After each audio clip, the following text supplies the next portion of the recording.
one of the questions that was asked this morning was, I'm going to paraphrase it, but what do you really get jazzed about with your work?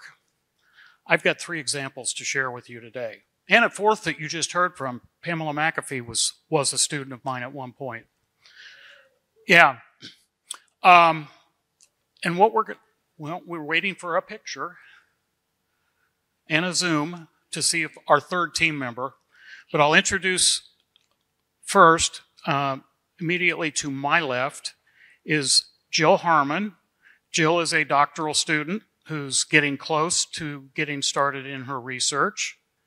And by day, she is a clergy person in the state of Nebraska, among other things. And Holly Espenhover is also a doctoral student in interdisciplinary studies. And her day job, which you would think is maybe 2 day jobs, is she is HR for 2 different hospitals in a larger system. They're busy ladies. And our 3rd panelist member, go ahead. Hello, Evita. There she is. Wow.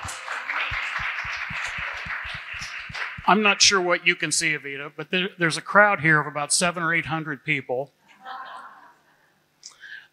Amazing people. And then sitting on the stage here with me are Jill and Holly, who you know.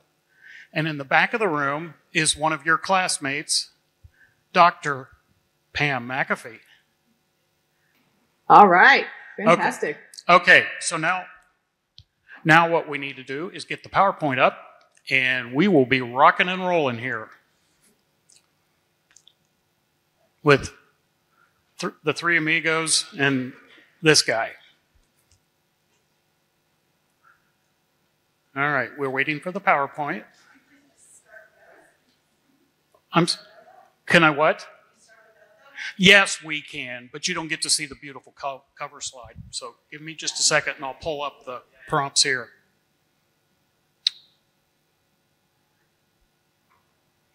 All right, so the presentations we've heard this morning really, I think, cue us up quite nicely, because our focus here is around a concept called servant leadership, which may be a term some of you have some familiarity with, and others this may be the first time you're hearing it. But it's a concept I'm sure you all know. It's just not by that name, and there we are. Just a quick little framing that I'm going to do before I turn it over to the group. Thank you very much. And I will try to press gently instead of multiple slides at once.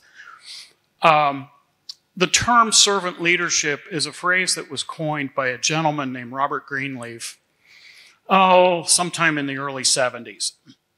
And no need to go into the long history. We can do that later if anybody really wants to know that.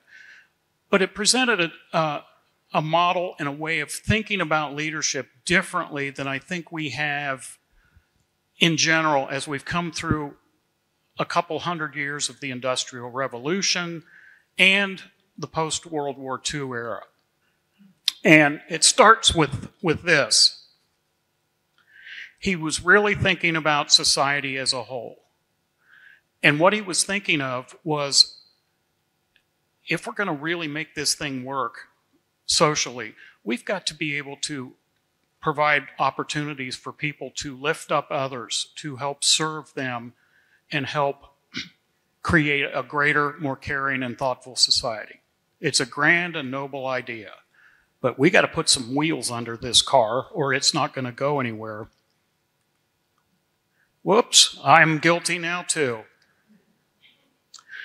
And as Greenleaf defined the servant leader, he described it as it's a person who by their natural heart and their natural inclination toward others wants to serve first.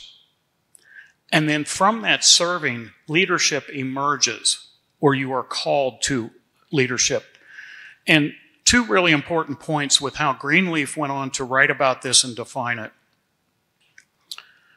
The choice to be a servant is one that each and every one of us can have. Nobody can ever take that away. We can serve from whatever position or title we have.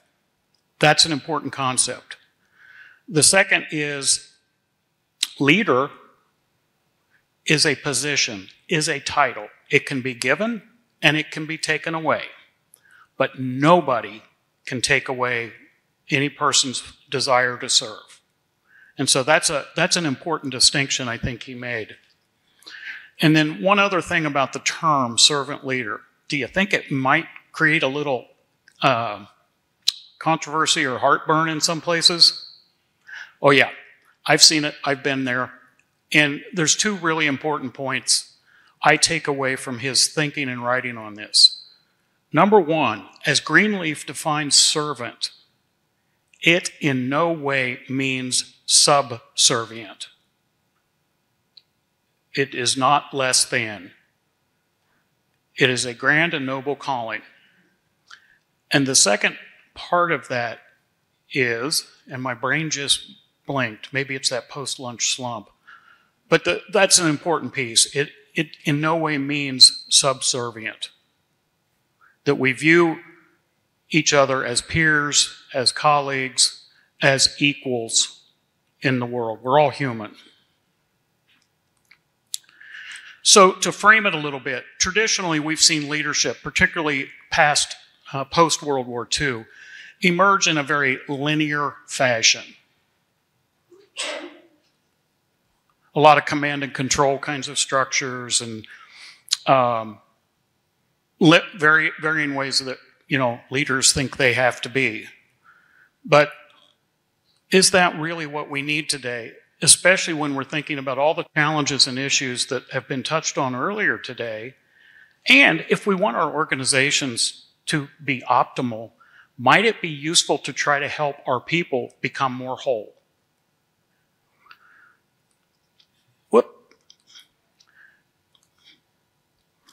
So when we think about the human condition, mental, emotional, physical, and spiritual, medical science can address and help with three of these things. One, they cannot. My wife is a physician, and I don't think they have a spiritual pill or a spirit pill out there. So what does that mean? This becomes an important piece of a leader's role. How do I grow and nurture and cultivate spirit within an organization and the individuals who are part of that? So there are qualities and characteristics that we can associate with servant leadership. This is but one list. There are multiple ones out there. But you get the sense of it's part of the package that anyone who we would call a servant leader has. This comes out of the Jim Collins Good to Great research, which is now about 20 years old. Anybody in here familiar with that? Okay. They called it level 5 in that research, but in the eyes of those of us who were reading it, it was servant leadership. And you see, this is a little different. It's not the tough guy kind of leadership that is often associated in a lot of popular press and other things. So the way I would think about servant leadership is it's far more holistic in its approach. There is a fair degree of intuition that goes into this, which makes some of the MBA students I used to teach really nervous. It's very difficult to measure. And in comparison to the more traditional approach of what I would call clinical or technical, this is very much art. Leadership is an art, probably as much or more than it is any kind of a science. And what I like to do as a quasi-academic, I have feet in the real world and also in academia, is I like to find ways things complement and support each other. And what we're looking at here is it's not just about taking good care of people, or it's not just about managing things well. It's about both and. And that's the way I define servant leadership when you look at the leadership theory of transactional and transformational leadership, it's both of those. And the more we can overlap those circles, the better. So let's jump into some real world application here. And I'm going to turn this over to my dear colleague, Dr. Evita Salles. Thank you so much, Dr. Miller. So I'm excited, everyone, to present to you. I'm sorry I couldn't be there in person, but I'm tremendously glad technology is cooperating for me to be here on screen with you. And so my section, I'm going to talk about servant leadership in the U.S. military. So as you know, my name is Evita Salles. I'm an active duty U.S. Navy commander and a servant leadership ambassador. And so my passion for servant leadership runs deep. And I continually strive to be a servant leader in all aspects of my life, including in my military service. So this section is based upon my experiences in the military, and my views are my own and do not represent the views of the U.S. Department of Defense. And as the title suggests, servant leadership is a philosophy for the greater good and is based on the idea that leaders prioritize serving the greater good by serving their teams and organizations first. That does not mean discounting one's own personal objectives, but rather prioritizing the objectives of the team and organization first. So said another way, mission first, people always is one of the slogans we use in the military. And so by the end of my section, you will know how compatible servant leadership is with military service. Next slide.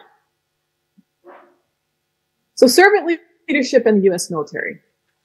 Military service is about service to something bigger than yourself. I believe it is a calling.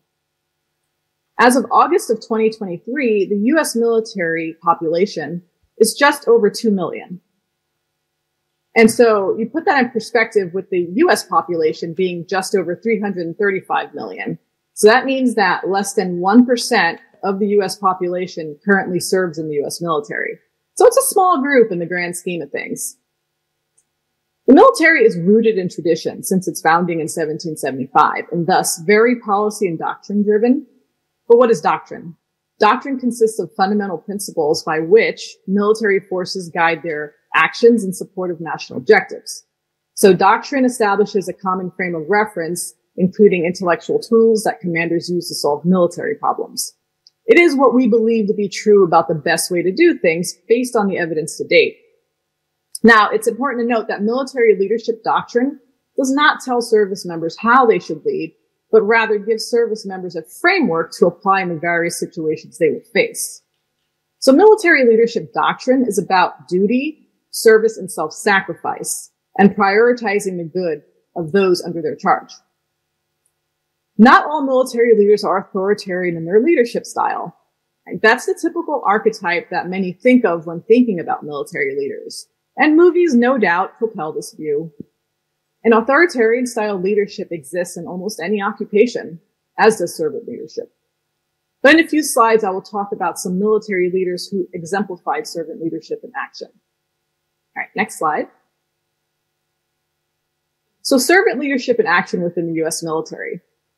Blanchard and Broadwell, in their book, Servant Leadership in Action, How You Can Achieve Great Relationships and Results, state that servant leaders embody the following qualities. And you heard Dr. Miller talk about it. That is, again, to rehash, listening, empathy, healing, awareness, persuasion, conceptualization, foresight, stewardship, commitment to the growth of people, and building community.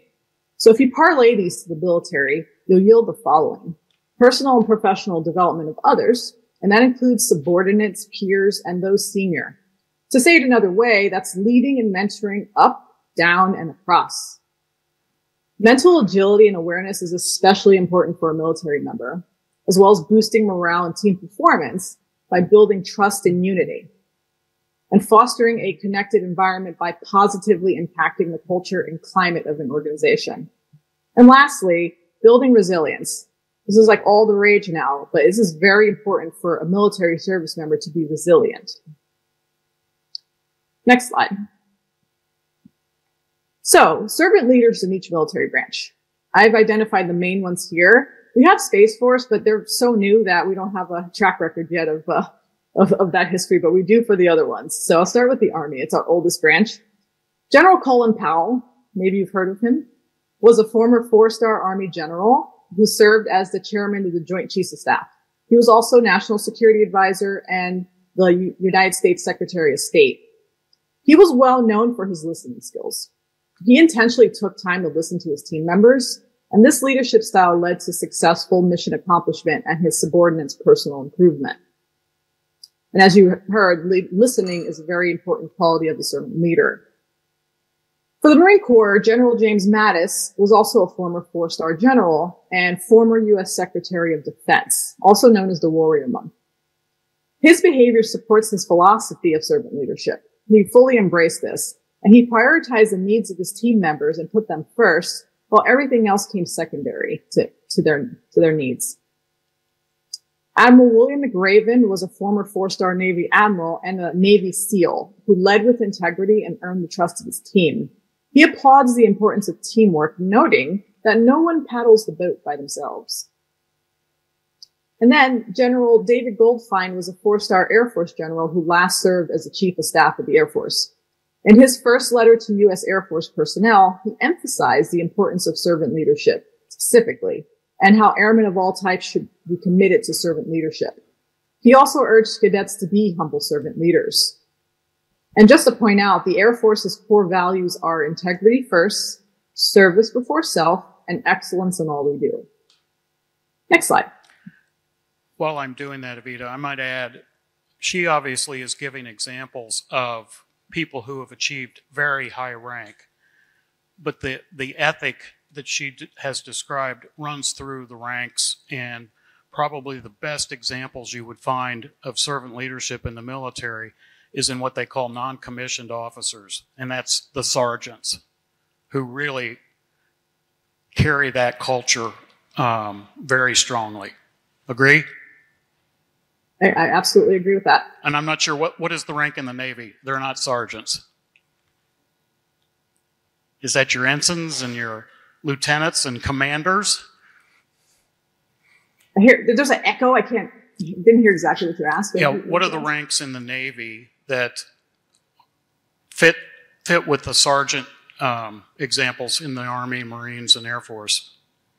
Oh yeah, so your NCOs would be your middle enlisted rank. So you have like your E5, E6, E7. So that would be for us a petty officer second class, petty officer first class, and then you go into the chief petty officer, which is the chief's mess for Navy. So I'm not sure if anyone's familiar with Navy culture. That's the pivotal step forward in the chief's mess. When you get to those ranks, you're the key linchpin. You're essentially the anchor. They call them the anchors because they are the anchors of the Navy, and they interface directly between the junior enlisted and the officers who run the Navy. Did y'all get all those acronyms? We'll do closed captioning later for those of you who want to know what those different acronyms were. Okay, Evita, we are on the Creed #1 slide. Okay, so the ingredients of success in military teams. So we're on that one, yep. So all military members swear an oath to support and defend the Constitution of the United States. But it doesn't stop there. So military members also live by a creed, and each military branch has one that emphasizes service in some way. And a creed sets the tone of service in each military branch and provides a value structure by which to work and live. The military is a hierarchical organization, which means that each military member is led by someone senior to them. So in other words, there's always someone you must answer to. The commander of a unit is the boss and sets the vision for a desired end state, goal, or aim for the unit's mission. And this is called commander's intent.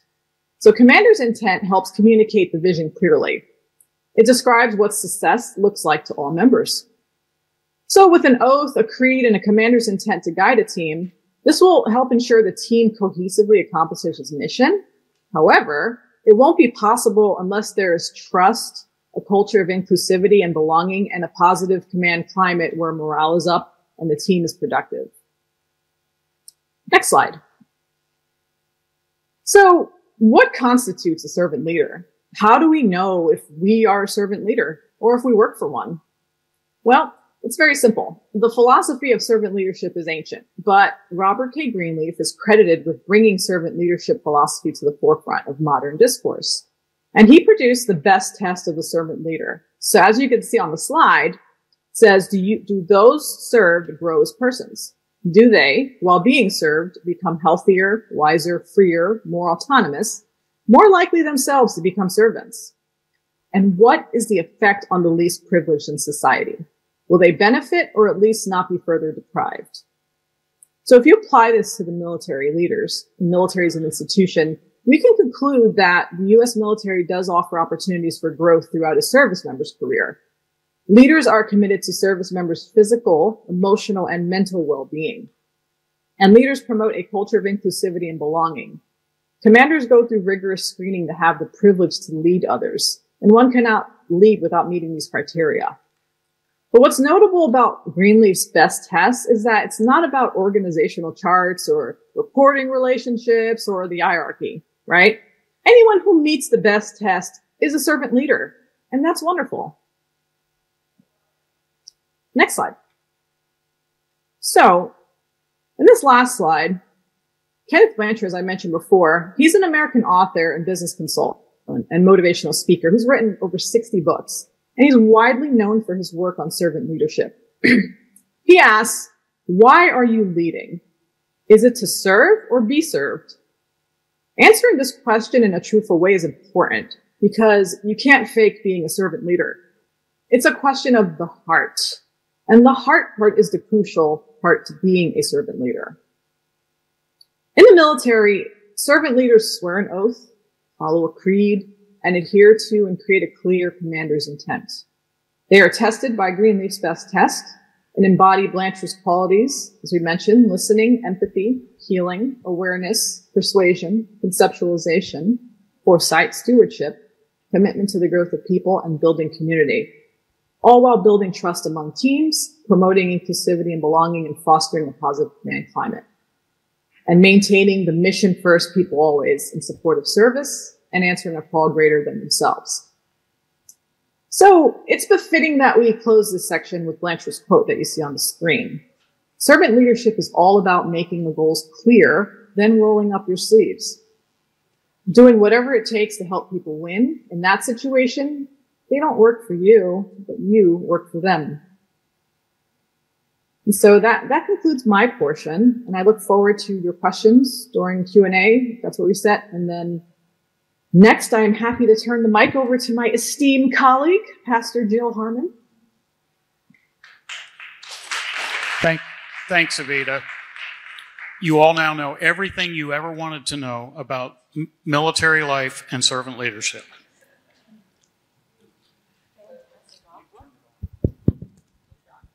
Here's what you, wonderful, can you hear me now?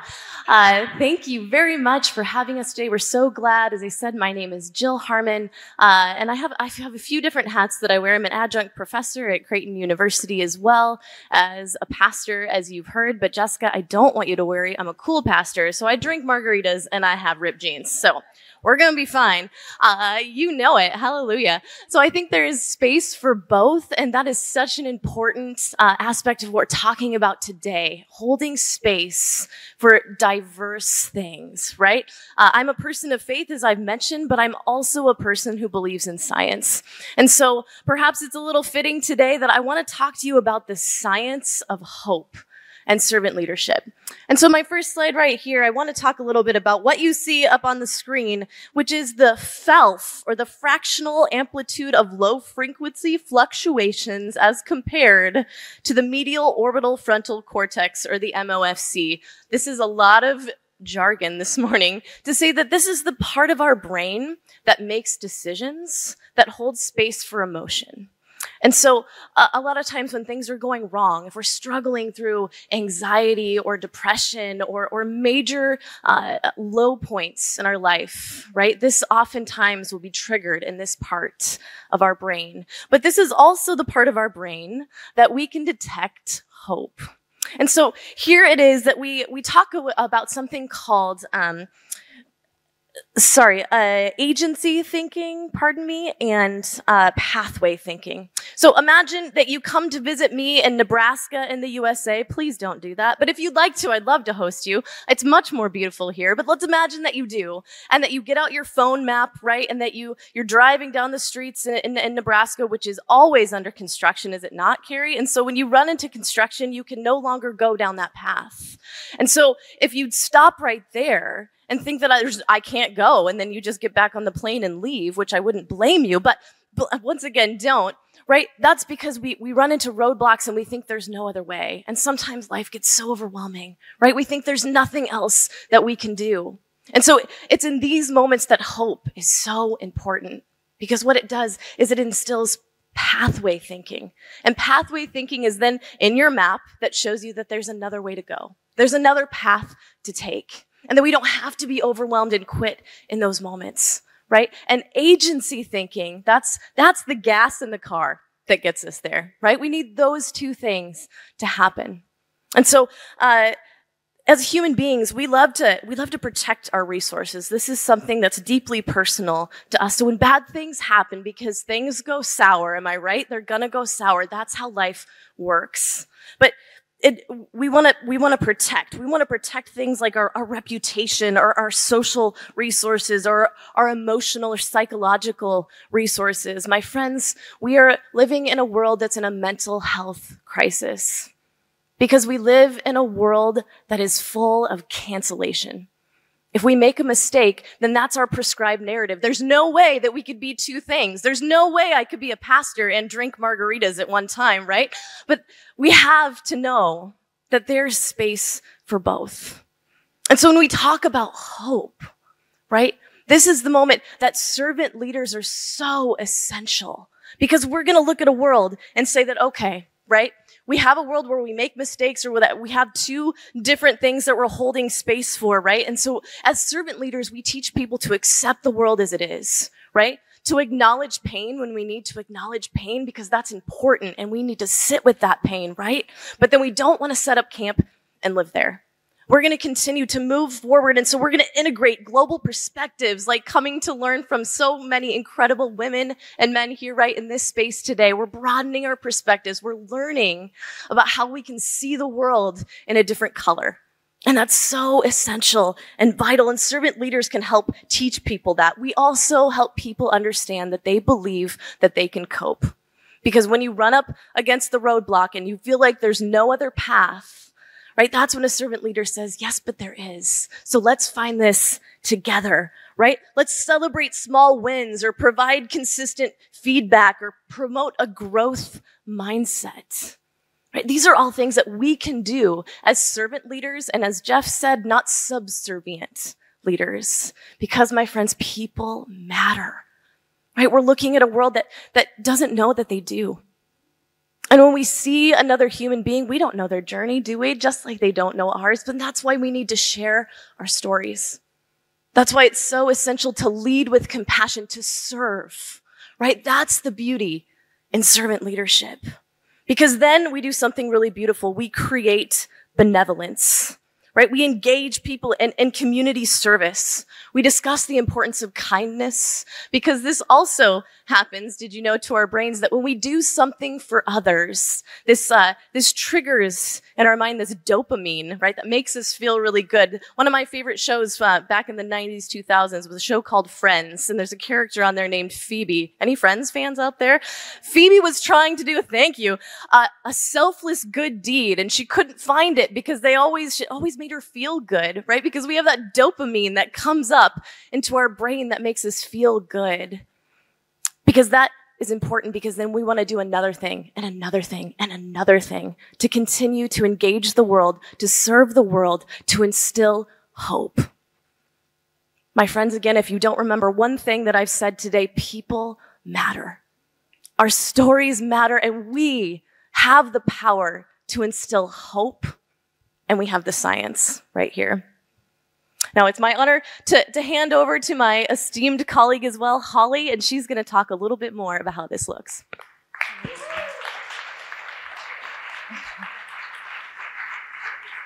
Does anybody else want to go to Jill's next service?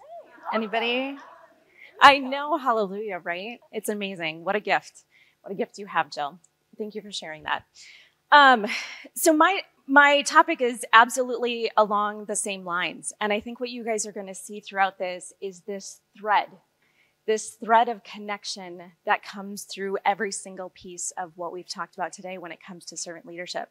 So I'm actually going to pause and ask you a question first. Better? Is that better? Okay, thank you. Let me ask you a question. Who has had a really bad leader? Oh, good. I mean, not good, but what made him a bad leader? Micromanagement?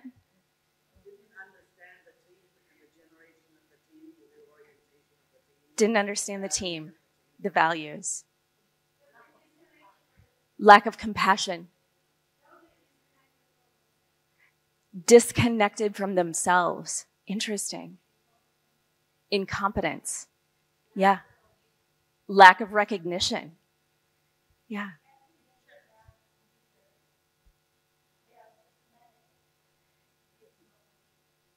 They're just managers. They're not leading. Is that what you're? Yes. Yeah.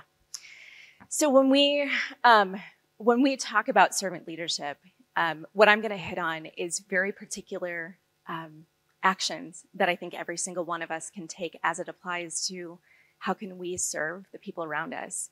Each and every one of you in this room is a woman in a leadership position, whether it's a formal position or whether it's an informal position. We heard all the way this morning about the position in the home to a position from a commander, right? We have all sorts of positions within this room. So what does it look like to be a servant leadership, no matter what role we have in this world? I'm going to go through and make sure I've got this. Okay. Yeah. So I'm going to actually start off with a little bit of research that Gallup has just done with the most recent global engagement report. Is anybody familiar with Gallup and some of the work that they do? So this slide that I'm going to hit on is what we have seen globally is actually an increase in the amount of daily stress in people's lives. So what we're seeing in the day-to-day work life, so we're seeing that increase. So how do we combat that? How do we change that? How do we bend that curve differently so it goes down? So the work that we do matters. So the work that we engage with, the people that we connect with, to make it matter. So Jeff, I'm going to actually have you go 2 forward because I know I'm perfect. So I'm going to hit on these. I'm going to hit on these 5 particular behaviors and philosophies of servant leadership that each of us can take with us. So we're going to talk about altruistic calling. We're going to talk about emotional healing, wisdom, pervasive mapping, and organizational stewardship. So Jeff, I'm going to have you go to the next one. Oh, sure. So an altruistic calling. When we think about, and I'm going to connect directly back to what Evita said, is in one of the quotes that she highlighted was, they don't work for us, we work for them. What are we doing to serve the environment that we're in? As we lead, what are we serving? Who are we serving and why? It's a selflessness. It's showing up in that space and knowing that this is not about us, it is about them. It's a deep, deep amount of self-awareness. I'm going to pause and ask, we talked about mindfulness today in several different aspects of different areas of work. How much time do you spend in self-awareness? Not enough?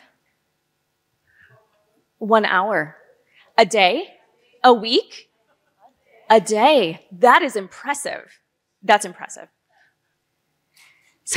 The other aspect to that is mindfulness. How many of us have days where our mind is just full? So we need to make that distinction too. Absolutely. How do we empty all the crap out that we take in on a daily basis? So being able to spend time in that space where we are very connected to the work that we're doing also helps connect our people. All right, I'll keep moving. Our people to the purpose of what we're doing. Next. Emotional healing. So when we talk about servant leadership and healing, there is a direct connection when we give space for people to feel the emotions that they feel and show up in this space. Slow down. We make time for our people to connect. We make time for them to speak their truth to us as well. It creates an emotional space of healing when you can create the connection that allows them to be their true selves. I'll keep moving. Wisdom. So wisdom is not necessarily just about this older person who has had all of this experience. When we think about wisdom, it's not just intelligence. It's not just education. It is about having the high level of self-awareness to pause, understand the environment that we're in, have context to it, and then be able to relate that directly to your team members. When we serve from a place of wisdom, it's not knowing it all. It's stepping back and understanding the context of the situation that we're in and being able to have discussions around that create wisdom in the situation that we're in.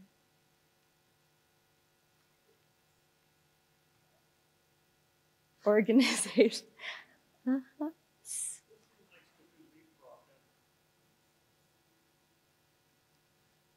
Yeah, persuasive mapping. That one is actually my last one. Persuasive mapping.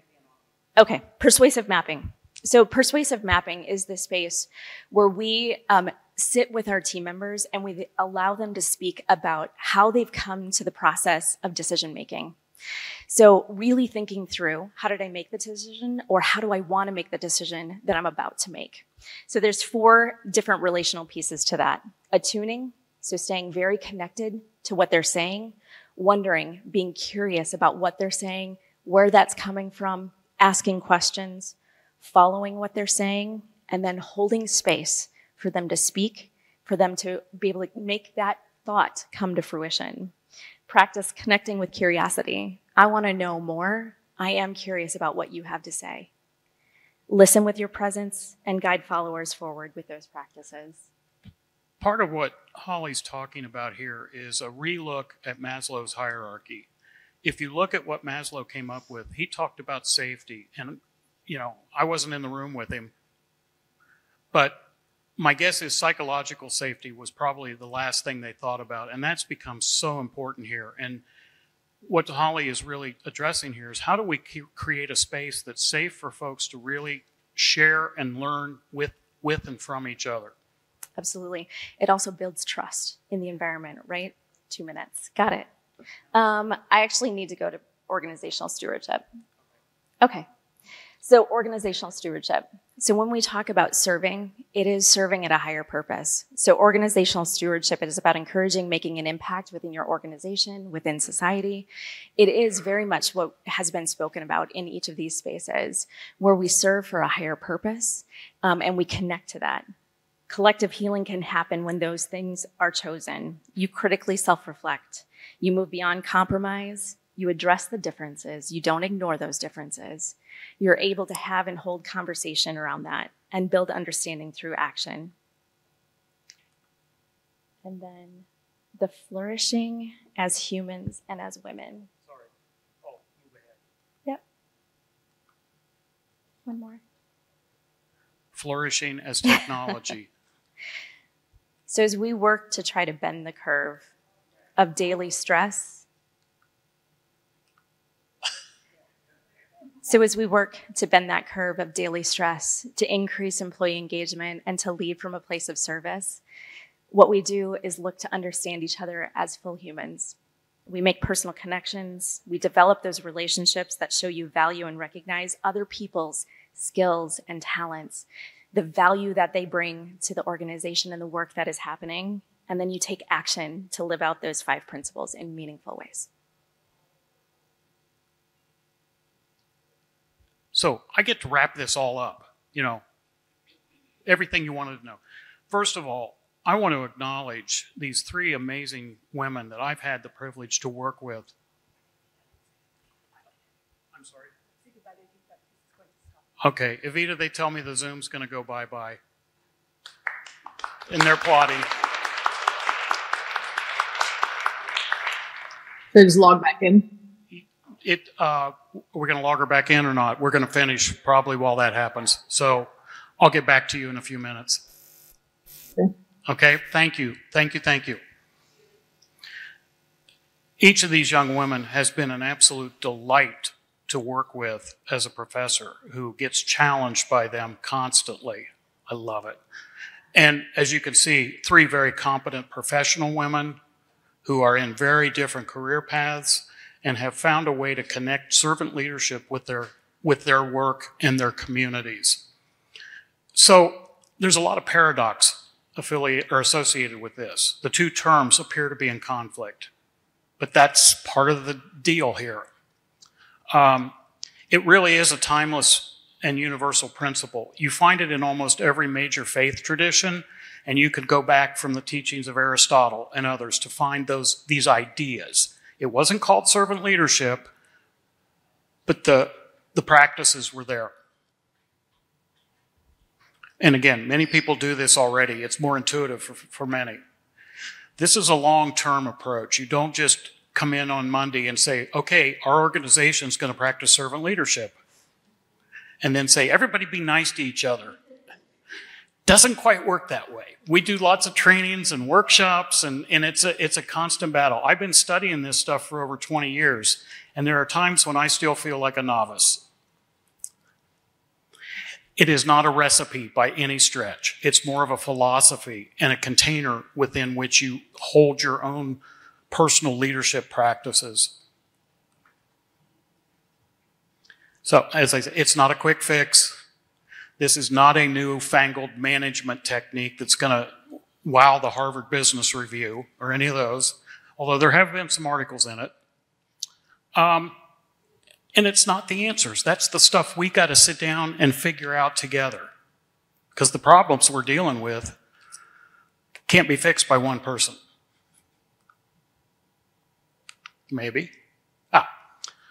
I'm sure many of you are familiar with Peter Senge and his work with the 5th discipline and learning organizations.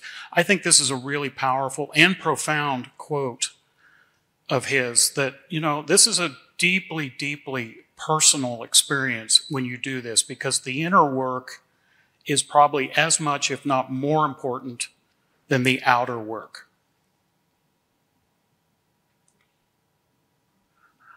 Always have to include a quote from one of our really, I would call it wisdom and conscious leaders in the U.S. You only need to have a heart to serve.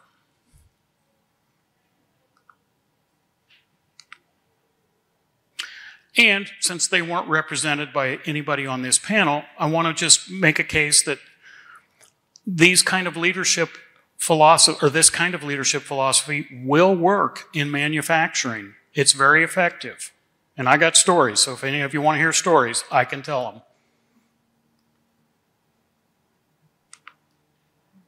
And there's our contact info. Thank you all. I know we got rushed, but appreciate the patience.